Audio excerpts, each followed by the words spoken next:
શું થયું? ગાડીમાં પંચર પડ્યું?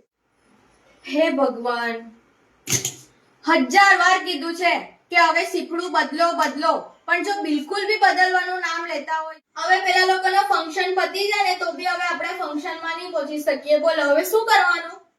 બા તમે ગમે એટલું કરો, હવે આપણે ફંક્શનમાં તો નહીં જ પહોંચી શકીએ કારણ કે સીપડામાં પડી ગયું છે પંચર. શું કરવાનું બોલો? મેં જ્યારે બી નવી ગાડી લેવાનું કેમ ને ત્યારે તમે જ ના ના ના કરે.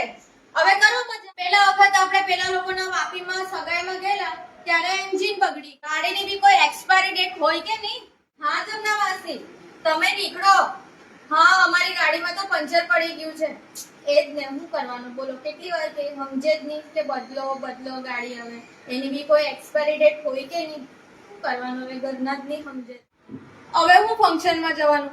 રાતના 12 તો અહીંયા જ વાગી જવાનું. મને જો પહેલા ખબર હતી ને તો મેં મારી માસીના હાથે જ ચાલી ગઈ હતી.